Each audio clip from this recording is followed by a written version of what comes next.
sulla terrazza della villetta di Cairano, inchiesta aperta per omicidio colposo. La tragedia probabilmente causata da un'avaria, ma non è ancora escluso il malore. A Pederobba il dolore per la morte di Mario Ceccato e Yuri Bortoli. Un dramma che poteva essere ancora peggiore. Salva per miracolo la famiglia nell'abitazione, i rottami a pochi passi dalla cameretta del figlio di 3 mesi. Oggi ancora tutti sotto shock. Emanuela Petrillo, l'assistente sanitaria sospettata di aver finto la somministrazione dei vaccini ad alcuni bambini, è stata rinviata a giudizio. Il processo comincerà il 24 settembre. Il caso della 14enne minacciata e aggredita da 2 bulle a scuola per gelosie e timori dei genitori. Non ci sentiamo tutelati, la sfida delle ragazzine è tanto, non ci faranno nulla. Nuova ondata di maltempo, dopo 2 giorni di tregua, piogge e temporali anche intensi, scatta l'allerta meteo regionale. Domani a Berlino la finale di Champions tutta italiana contro Novara, dopo lo scudetto le Pantere dell'Imoco a caccia della Coppa. Domani sera nella chiesa di San Francesco a Treviso l'esibizione del coro Mani Bianche, musica e voci con lingua dei segni per i sordomuti. Telespettatori di Antenna 3, buonasera e ben ritrovati con le notizie da Treviso e provincia. In apertura, lo avete sentito dai titoli, la vicenda dell'ultraleggero che ieri sera si è schiantato nel terrazzo di una villetta a Cairano San Marco. 2 le persone che hanno perso la vita, la procura ha aperto un'inchiesta. Un telo cerato per proteggere la carcassa dell'ultraleggero che potrebbe dare delle risposte importanti agli inquirenti sulla tragedia di ieri sera. Sopra un cartello che indica che il terrazzo dove si è schiantato è sotto sequestro. Il velivolo non è stato ancora rimosso, si attende il via libera del magistrato che nelle prossime ore insieme ai carabinieri potrebbe effettuare un nuovo sopralluogo. La procura ha aperto un'inchiesta con l'ipotesi di omicidio colposo a carico di ignoti per far luce sul drammatico incidente costato la vita a Mario Ceccato e Yuri Bortoli. Bisognerà accertare cosa abbia provocato lo schianto contro la villetta di via Giorgione, se un malore o un'avaria tecnica. Secondo una prima ipotesi, Ceccato, con una grande esperienza di volo alle spalle, potrebbe essersi accorto che qualcosa non andava e potrebbe aver cercato uno spazio aperto su cui atterrare. Ma si tratta al momento solo di supposizioni che andranno chiarite. Come si dovrà chiarire chi stesse pilotando in quel momento? In tal senso gli investigatori fanno sapere che sarà necessario verificare se l'ultraleggero fosse dotato di doppi comandi. Interrogativi ai quali le indagini daranno una risposta. Intanto chi abita in questa tranquilla zona residenziale di Cairano è ancora sotto shock. La giovane coppia che vive con il figlio di appena 3 mesi nella villetta contro la quale l'ultraleggero ha terminato il suo volo non se la sente di parlare, provata da quanto accaduto e dal pericolo corso, come spiega il legale della famiglia. Si trovava all'interno della stessa stanza in cui si è abbattuto poi all'esterno questo velivolo. Non siamo in grado di rilasciare dichiarazioni più approfondite perché siamo chiaramente ancora all'inizio e stiamo prendendo contezza di quelli che sono anche i danni all'immobile e basta. Questo è quello che possiamo rilasciare come dichiarazione ad adesso. Gli ulteriori sviluppi probabilmente a giorni anche a seguito delle perizie che eseguiranno i tecnici. E adesso nel prossimo servizio riviviamo quanto accaduto ieri sera.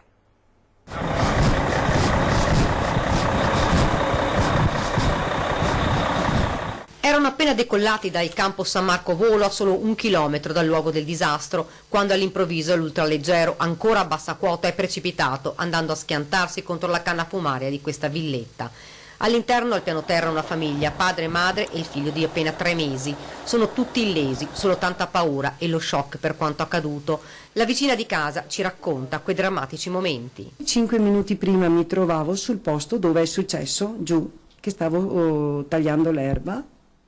Sono entrata, ho chiuso la porta e come ho chiuso la porta ho sentito sto botto, pensavo mi fosse scoppiata la bombola del gas. Esco per andare a vedere e vedo una nuvola di fumo, una puzza tremenda di carburante, benzina, olio, non ho capito bene cosa. E in quel momento ho guardato su e non capivo nulla. La tragedia si era appena consumata. A morire Mario Ceccato, 70 anni, e Yuri Bortoli, 47, entrambi di Onigo di Pederobba.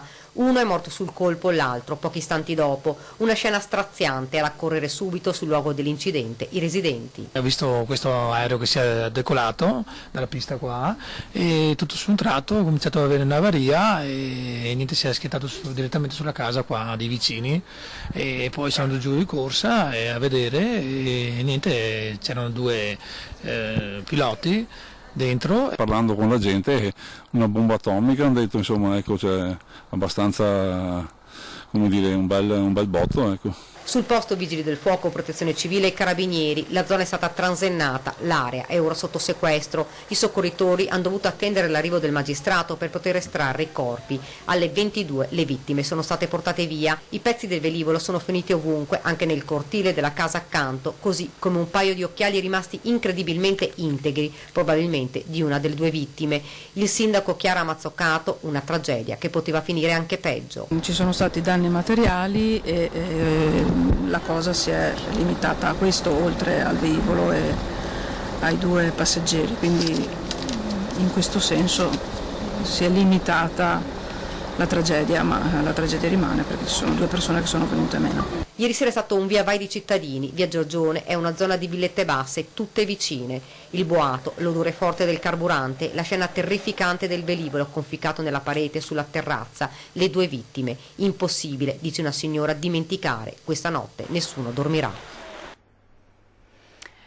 Pederobba sotto shock come Cairano San Marco. Pederobba è il paese delle due vittime. Chi conosceva bene Mario Ceccato lo descrive come un pilota provetto con una grande esperienza di volo alle spalle.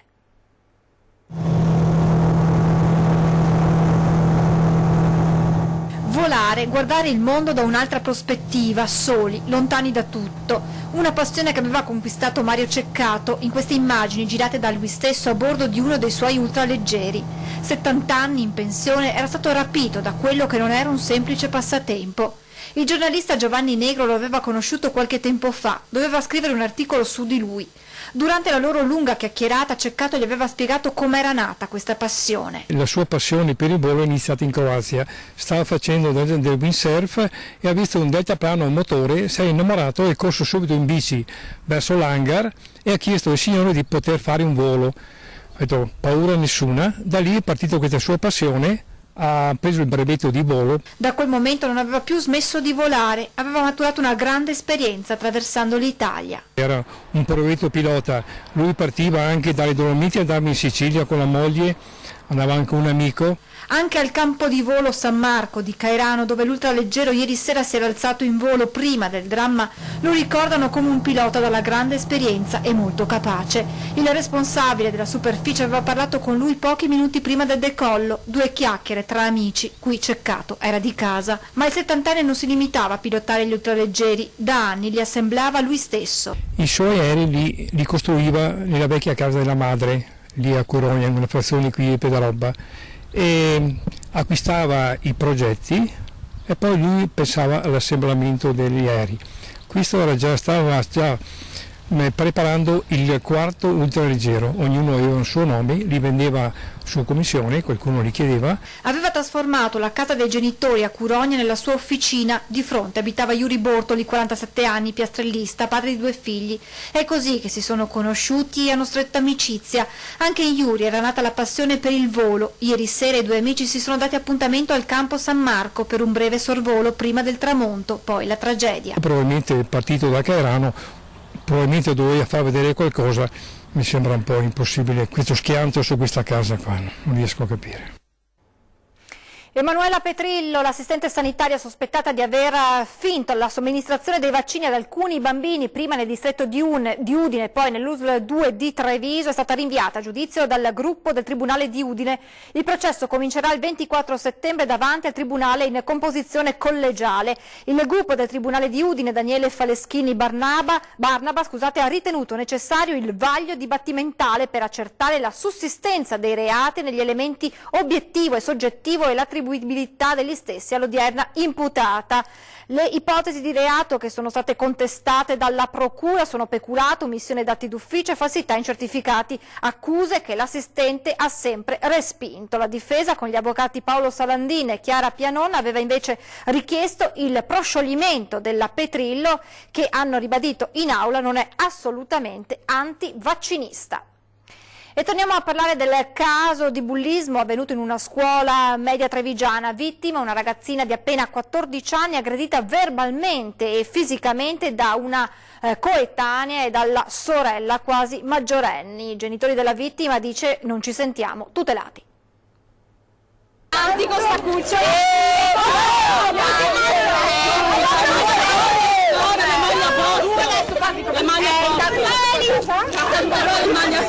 Dopo l'aggressione verbale e fisica subita dalla figlia di 14 anni, la famiglia vive nella preoccupazione che le minacce delle bulle possano passare dalle parole ai fatti.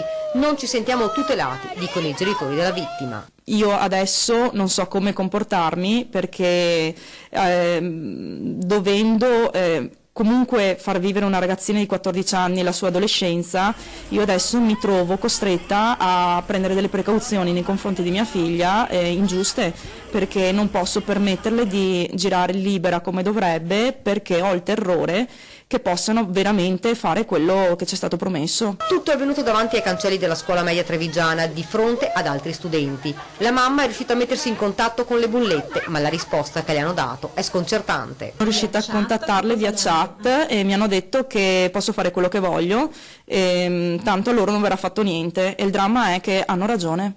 Non possono fare niente, perché finché il fatto vero e proprio non verrà compiuto non si tratta di molestie, non si tratta di aggressione. Lo sconcerto del papà. Da papà siamo molto preoccupati, soprattutto quando hai una ragazzina, e purtroppo non sono tutelati perché quando succedono queste cose vanno sempre a minimizzare con la ragazzata. Ma loro non intendono arrendersi e vogliono far sentire la loro voce, perché questo non è e non rimarrà un caso isolato. I genitori devono fare la loro parte, così come le istituzioni dicono, perché oggi è toccata a nostra figlia, ma domani potrebbe accadere a qualche altra ragazzina. Tragedia della strada nella tarda serata di ieri a Vallonto di Codognè. Giustina Trivellato, 58enne di Fontanelle, ha perso il controllo della sua Fiat Punto, che è finita in un fossato. Per la donna, soccorsa sul posto dagli infermieri del SUEM, non c'è stato nulla da fare. A stroncarla e a provocare l'incidente sarebbe stato probabilmente un infarto che avrebbe colpito la vittima mentre si trovava alla guida. Intervenuti anche i vigili del fuoco di Conegliano e i carabinieri, sempre di Conegliano. La politica adesso con le elezioni europee del 26 maggio, in corsa anche l'europarlamentare uscente Remo Sernagiotto, che cerca la conferma delle urne con Fratelli d'Italia. 5 anni di esperienza in un'Europa che ha ancora una lunga strada davanti per cambiare. Ne è convinto Remo Sernagiotto, che cerca la riconferma all'Europarlamento con Fratelli d'Italia, sposando uno slogan che dice tutto: l'Europa può e l'Europa deve.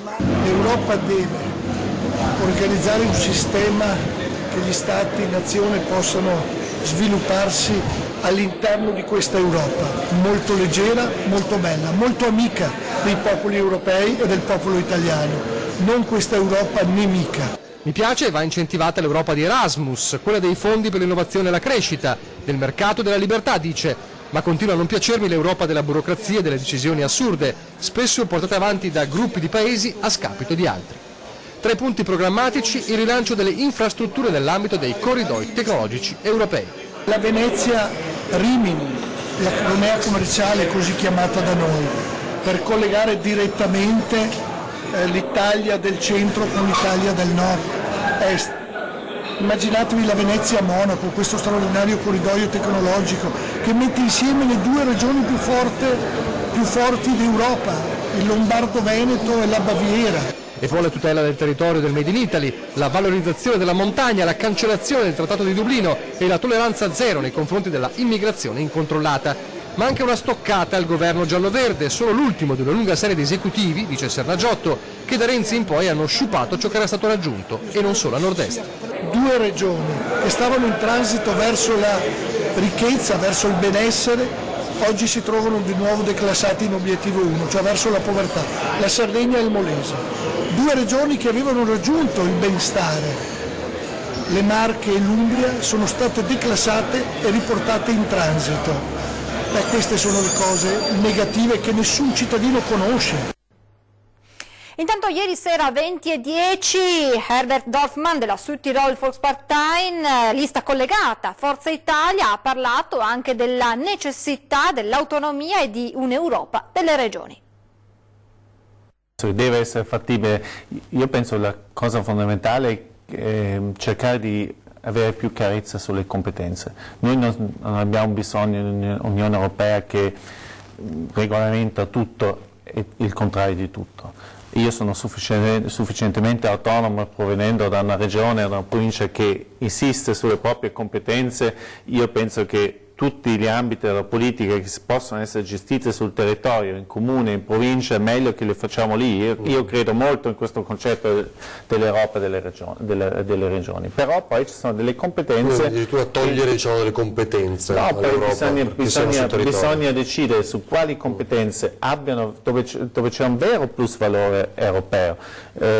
Penso per esempio alla migrazione. C'è bisogno di una collaborazione a livello europeo, alla politica agricola, anche se tutti ne parlano male, ma siamo riusciti a nutrire questo continente, siamo il primo esportatore di prodotti alimentari nel mondo. Penso alla politica estera, alla difesa. Noi le spese messe insieme degli eserciti dell'Unione Europea sono il 75% delle spese americane, ma abbiamo il 75% dell'efficienza degli americani? Penso proprio di no, perché è uno sperpero di soldi incredibile. È il momento di fermarci per una brevissima pausa pubblicitaria, tra poco.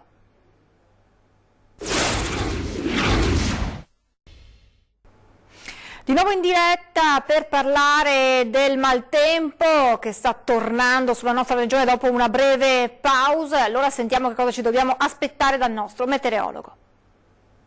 La situazione non è cambiata quella generale meteorologicamente, abbiamo avuto una pausa ieri e oggi con una nuvolosità anche attenuata, con un po' di sole, però è solo una pausa. Infatti è molto attiva ancora una circolazione ciclonica, anzi si concentra sulla nostra penisola e in parte sul Mediterraneo, quindi questa situazione attira di nuovo sistemi perturbati di origine atlantica e un ulteriore sistema perturbato si sta approssimando alla nostra regione, alla nostra città. Quindi succederà che da stasera avremo un peggioramento della situazione, quindi un aumento della nuvolosità. Per domani inizialmente un cielo nuvoloso, molto nuvoloso, già qualche precipitazione, ma il forte peggioramento si avrà nel corso della giornata, quindi nel pomeriggio, quindi con piogge diffuse anche a carattere temporalesco, con piogge anche abbondanti. Domenica invece subiremo tutta l'intensità del sistema perturbato, piogge diffuse, cielo coperto, fenomeni temporaleschi e piogge anche abbondanti, piuttosto abbondanti. In questi prossimi 2 giorni cadranno una quantità di pioggia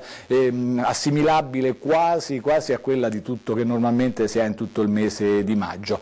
Avremo poi una situazione di instabilità, ancora andiamo oltre per i primi giorni della prossima settimana e poi un piccolo miglioramento a metà settimana e purtroppo si annuncia, ma questo lo confermeremo, quest'altro fine settimana ancora all'insegna del tempo instabile.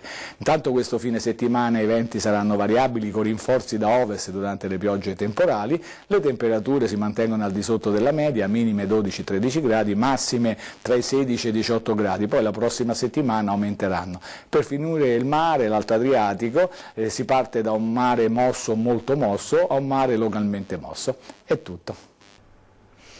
Siamo allo sport, volley, meno di 24 ore alla finale di Berlino che vedrà l'Imoco Conegliano sfidare Novara, una riproposizione dunque della finale scudetto, stavolta in palio, cioè la Champions. Dopo un lungo viaggio Conegliano-Berlino, ieri che ha costretto l'Imoco Volley causa ritardi dei voli aerei a saltare il primo allenamento, oggi le Pantere hanno potuto provare il campo di gara che domani alle 16 sarà teatro della finalissima. Squadra al completo per coach Santarelli che punta con le sue ragazze al titolo solo sfiorato nelle ultime 2 edizioni. Domani sera nella chiesa di San Francesco a Treviso si terrà un evento straordinario, un coro nella lingua dei segni a promuovere il concerto, il club di Treviso Inner Will.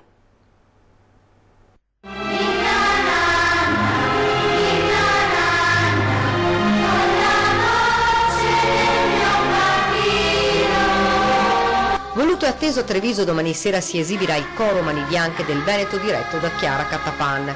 Lo farà nella suggestiva chiesa di San Francesco. Immagini capaci di scaldare il cuore ma soprattutto di far riflettere. Il coro lavora in 2 aree contemporaneamente, quella gestuale che interpreta il canto con coreografie di mani e quella vocale formata da bambini in grado di usare la voce. I bambini cercano di dare un messaggio perché loro con le mani, con un'orchestra speciale, perché anche l'orchestra è speciale per questo tipo di coro, comunicano e dicono, si muovono, adesso meglio di me lo potranno dire gli insegnanti, muovono le mani e danno proprio la sensibilità di seguire la musica, di trasmettere la musica attraverso i gesti, che è una cosa secondo me straordinaria. Un concerto che ha 2 motivazioni, una ideologica, favorire la conoscenza della disabilità, cioè la sordità, ed una personale, ci spiega Olga Patrese. Questo concerto è dedicato a mia figlia, che è mancata 2 anni fa, e oltre a questo lei ha lasciato un ragazzino di 16 anni che è sordo. Un progetto pilota nel territorio regionale, i componenti indossano guanti bianchi e cantano usando le mani. L'ingresso a questo evento straordinario è libero.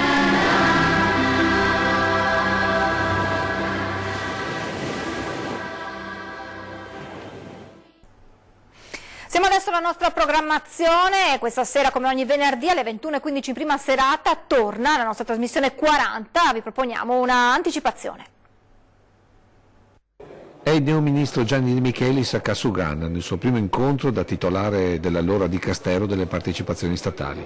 Ed è solo un momento di quanto 40, il programma del venerdì sera di Antenna 3, sta riproponendo dagli archivi televisivi della nostra emittente.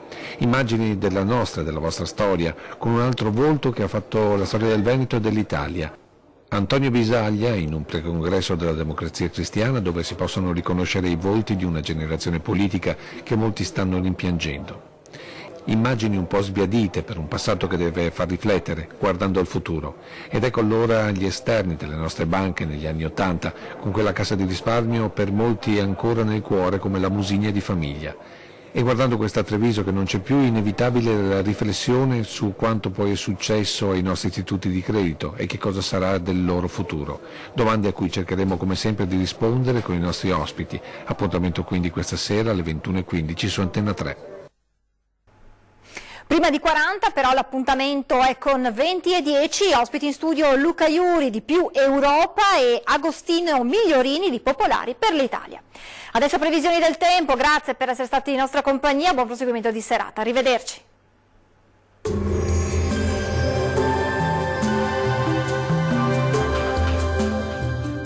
Tonus Laboratorio del Piede, centro altamente specializzato nella costruzione di plantari su misura, dedica nuove tecnologie di rilevazione dei carichi posturali per dare voce alla filosofia di benessere che lo caratterizza.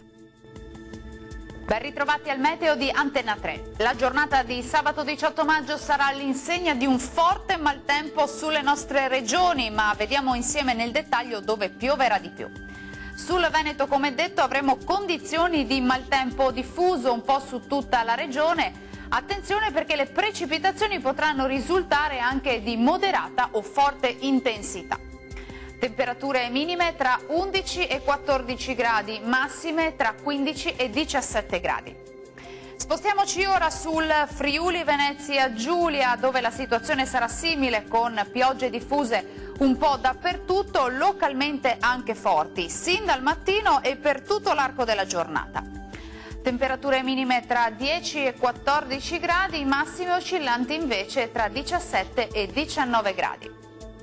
Uno sguardo infine alla situazione del Trentino Alto Adige. Non cambia di molto perché la perturbazione investirà anche la nostra regione, dove il tempo sarà spiccatamente instabile con rovesci e temporali dappertutto, come ci mostra la nostra grafica. Temperature minime tra 10 e 11 gradi, massime sui 17 gradi circa. Bene, dal meteo di Antenna 3 per ora è tutto, vi do appuntamento al prossimo aggiornamento. Arrivederci.